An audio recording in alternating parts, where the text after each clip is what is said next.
There are other important points. The points where we define the main lobe, but there are also lateral lobes or side lobes, which are unwanted, if you want, characteristics of the antenna, because it means that is energy that is wasted. It's directed into areas of the space where we would not like to have energy transmitted.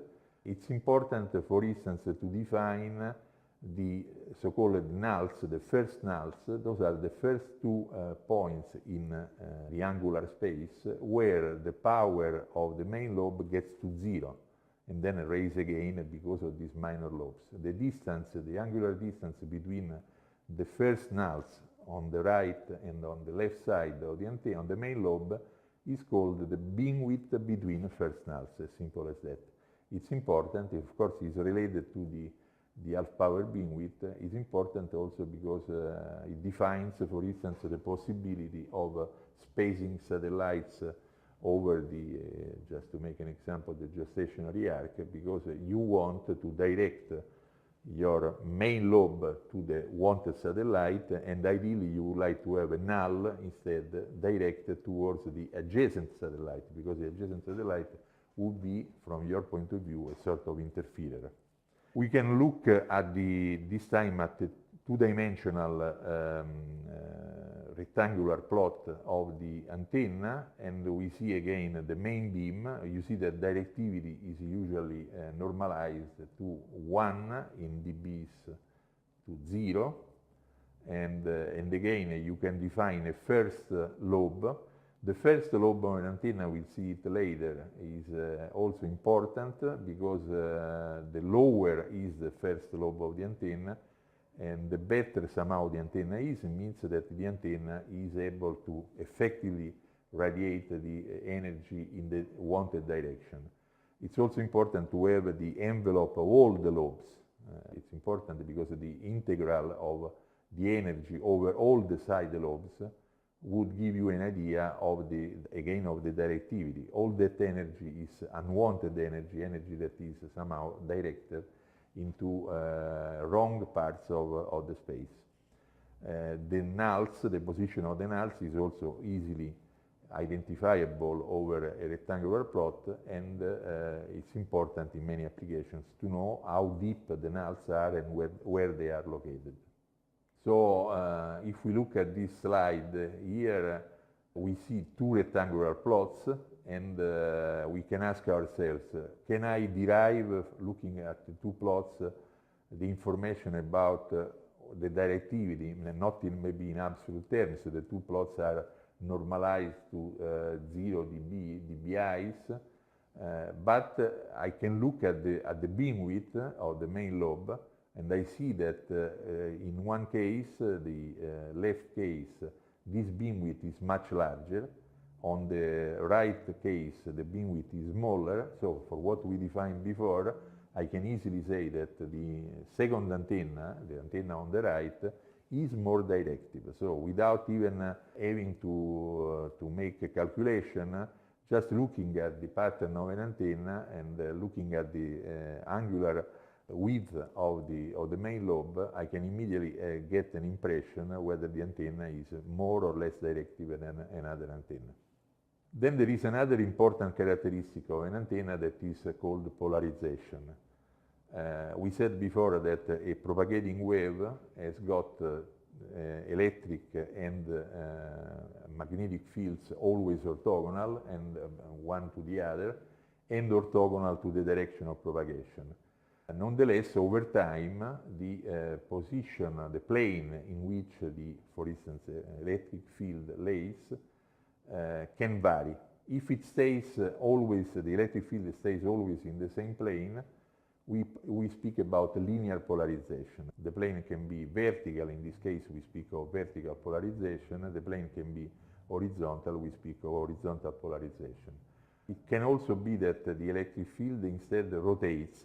In this case we speak of circular polarization. Depending on the sense of rotation, we can define a right-hand circular polarization and the left-hand circular polarization. Why it's important to speak about polarization? Well, first of all, the linear polarization, vertical, horizontal, are orthogonal, but this means also that the two can coexist without interfering one to the, with the other.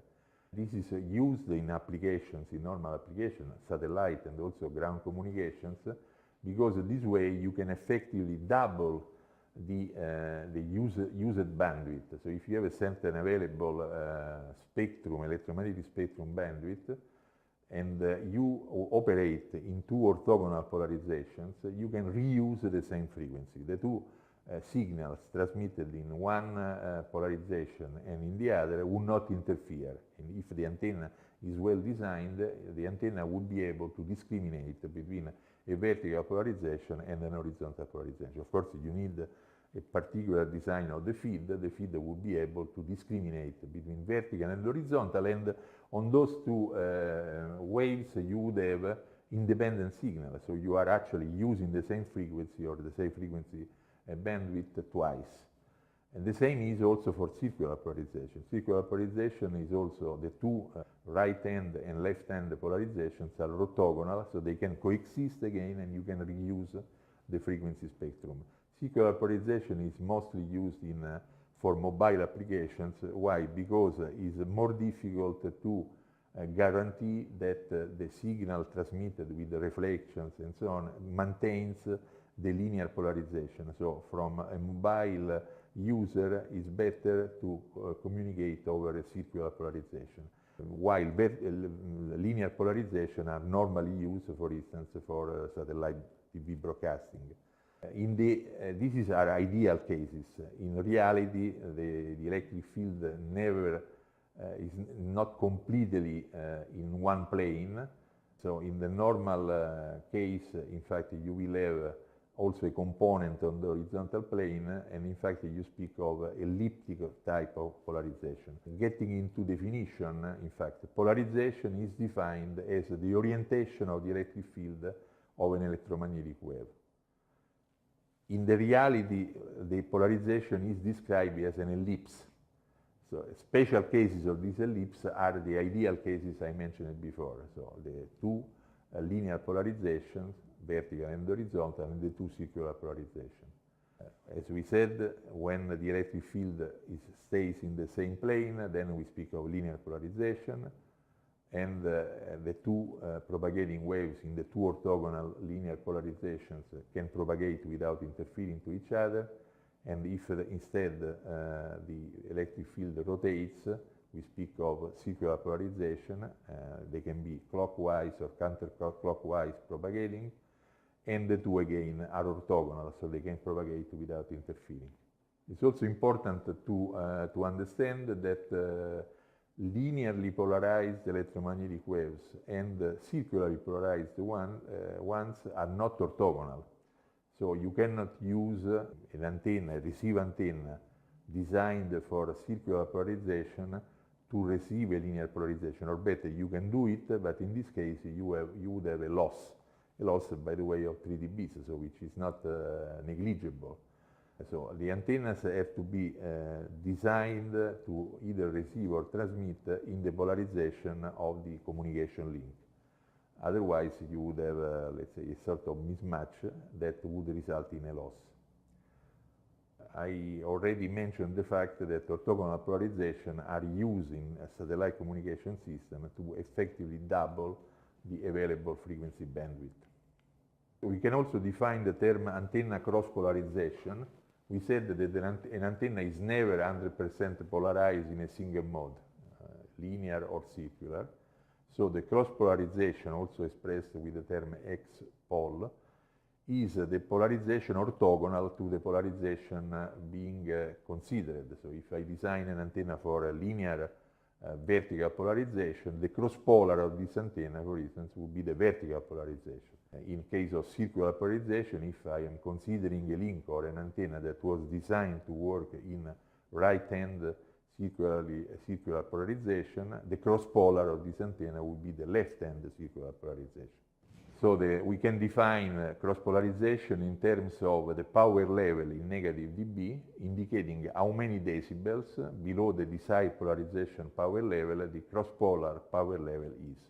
Now we have to express, having described what directivity is, what the directive gain is, we have to get into numbers and we have to define the formula, the very important formula expressing the value of the directivity of an antenna. This formula is, if we define the D as the directivity of the antenna, the formula is the following, is the ratio 4 by pi by a term that is called the equivalent area of the antenna over the square of the electromagnetic wavelength, lambda squared, and multiplied by a factor eta radiation that is in fact expressing the efficiency, the radiation efficiency of the antenna. So it includes several terms, not including though the let's say the losses of the antenna, the ohmic losses of the antenna. So the terms included in the eta radiation are in fact all non-dissipative type of losses. We'll better understand them later on. So for pi are very simple. Pi is 3.14, well known, is a constant that we use also at primary school. What is the equivalent area of the antenna? It's important to define it as an equivalent area because there are certain antennas for which this area is not easy to understand.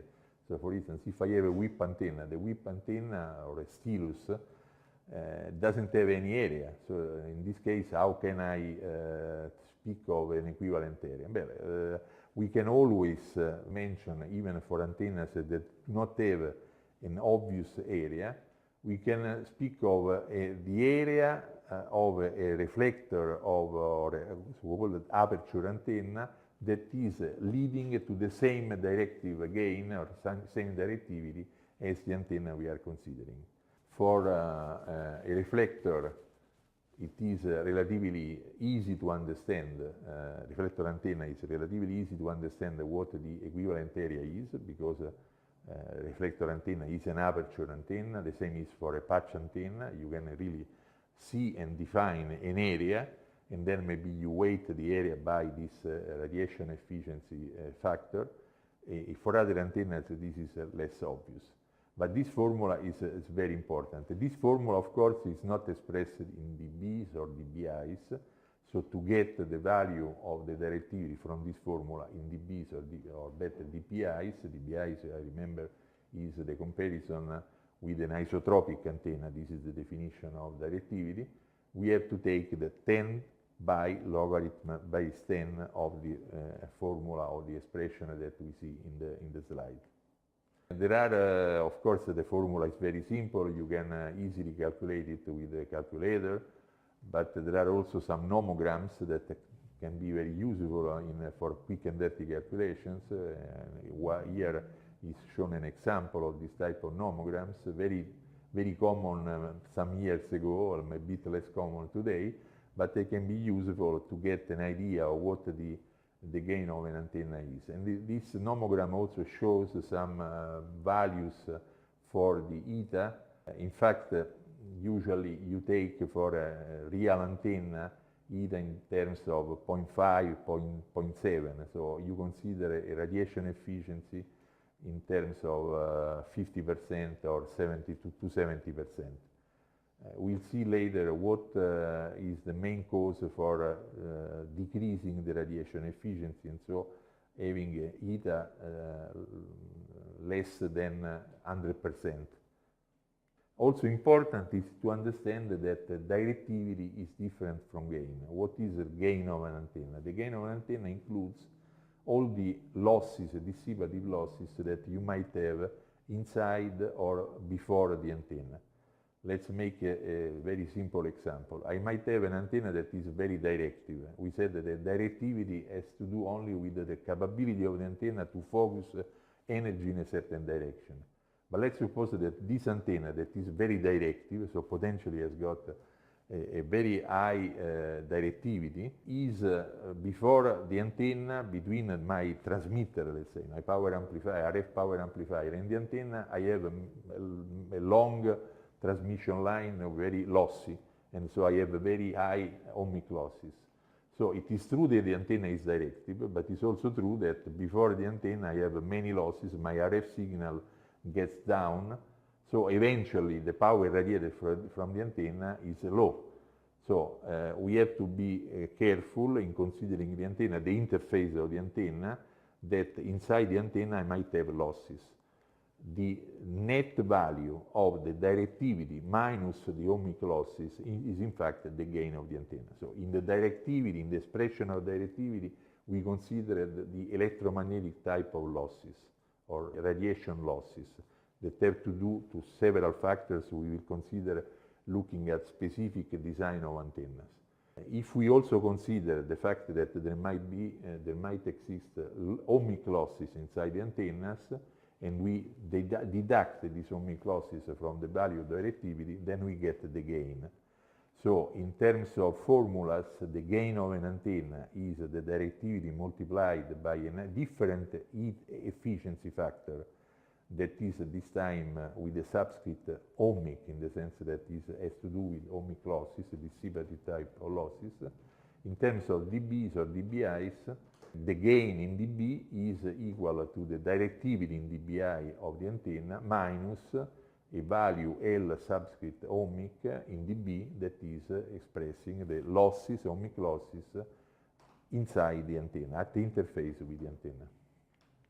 Also important is the formula that expresses the beamwidth. We saw before that beamwidth and directivity, looking at the pattern of an antenna, are of course related. The narrower, the smaller is the beamwidth of an antenna, and the more directive the antenna is. It is important in many applications to really use indifferently directivity and half power beamwidth of an antenna. So we need to have a formula that gives us this value. In terms of definition, the half power beamwidth we defined as the angular separation in which the magnitude of the radiation pattern decreases by 50% in, let's say, linear values, or 3 dBs, minus 3 dBs in terms of dBs from the peak of the main beam. So when you look at the pattern of the antenna expressed in normalized in dBs or dBis, you have to look at the points, right and left point, where the power, the directivity decreases by a value of 3 dBs, minus 3 dBs. In terms of formula, the half power beamwidth in degrees, because usually it is expressed in degrees and not in radians, is the multiplication of a factor k, that we'll see in a minute, by a ratio between lambda, the lambda being the wavelength of the electromagnetic wave, over d, that being d this time is a d non-capital, is not the directivity, is the physical dimension of the antenna. So physical dimension in physical linear dimension of antenna. For instance, if the antenna is a circular aperture, this d would be the diameter of the antenna. If it is instead a square aperture, it would be the side of the square. If it is a rectangular aperture, in fact, you have to define the beamwidth in the two planes. So you would have two different beamwidths. Circular and square apertures would have the same beamwidth in the two main planes, while a rectangular aperture or an elliptical aperture would have a different beamwidth in the two main planes, in the planes of the axis of the ellipse or the two sides of the rectangle, and so you can define two different beamwidths. D is the dimension, the linear dimension of one side of the aperture. So it's also interesting to introduce the concept of gain area product of an antenna as a way to derive the directivity of an antenna, knowing the beamwidths, the half power beamwidths in the two main planes, the azimuthal and the elevation plane. If we know the 3 dB beamwidths in theta and phi in the two main planes of the antenna, we can approximate the antenna pattern as a rectangular area. This area will be the area where the most of the antenna, the half of the power of the antenna, in fact, is concentrated. So I would, let's say, in a first approximation, the largest part of the antenna is concentrated. So we can define the area, rectangular area, of the over a sphere at a certain distance, r lowercase from the antenna. This area, this rectangular area, which approximates somehow the antenna pattern, is the area where the most of the power of the antenna is in fact concentrated. So if we compare this area with the complete area of the sphere at the given distance from the antenna, we have an approximation of the directivity. In fact, is exactly the definition of directivity. So the directivity can be expressed as a ratio area of the sphere, of the complete sphere, of radius r lowercase, over the area of the antenna pattern defined as above. So it's 4 pi r lowercase squared over r squared by the sinus of the theta 3 dB, half power beamwidth in theta plane, and sinus of phi 3 dB is half power beamwidth in the phi plane. Sinus of theta 3 dB and sinus of phi 3 dB, if the two beamwidths are small enough, can be approximated with the angles themselves, the half power beamwidths themselves. So in first approximation, directivity is equal to 4 pi over the multiplication of the two 3 dB beamwidths, theta and phi subscript 3 dB. This is the formula expressed in radians. If we want to express it in degrees, we have to translate the 4 pi. 4 pi is, in fact, the value of the solid angle of a sphere, of the complete sphere. We translate it transform it in degrees, and the 4 pi transforms into 41,253. And we have to make now the ratio over the theta and phi half power beamwidths in degrees. So at the end, we have directivity expressed in linear terms as the ratio 41,253 over theta 3 dB, theta 3 dB in degrees. And of course, once again, if we want to get the directivity in dBIs, we have to take the 10 log base 10 of this value. So this is a very convenient way to get again to the directivity of an antenna if you know only the 3 dB beamwidths in the two main planes of the antenna. And we can also have a nomogram to get this antenna gain, antenna directivity, given the beamwidths. The nomogram shown in the slide can be applied both to a case of a circular or squared aperture, or to an elliptical pattern generated by an elliptical or asymmetrical type of either rectangular or elliptic aperture. And in one case, we have to consider if the aperture is a square, you have to consider the same beamwidths phi and theta. If a general case is when the two beamwidths are not equal, it would be again the case of a rectangular aperture or of an elliptical aperture. So it is in fact a very common case for satellite antennas, and you can easily derive from these values in degrees the gain in dBs. Before concluding this section, this first lesson of the course, I want also to just touch upon the concept of a very important concept of antenna noise temperature. Now, what is the antenna noise temperature? We have to speak about the noise. What is the noise of an antenna? We do not consider here the noise as the noise generated by the ohmic losses. Whichever dissipative component has got a thermal noise, generates thermal noise, so we can define a thermal noise associated to whichever part of a component that is ohmic or dissipative. We are not considering that in a first instance. We rather consider as a noise received by the antenna all the sources of signals somehow interfering with the wanted signal. So we have the antenna generating a main beam, and of course we want to direct the main beam towards the far away source of our plane wave, that is the other end of the communication link. But the antenna, through the main lobe and through the side lobes, is also receiving many sources of noise. Noise comes from the sky. There is a deep space noise that comes from all over the universe at certain frequencies. There is the sun. The sun is a main source of noise, and when the main lobe hits the sun, of course, you get a massive contribution of noise getting into antenna.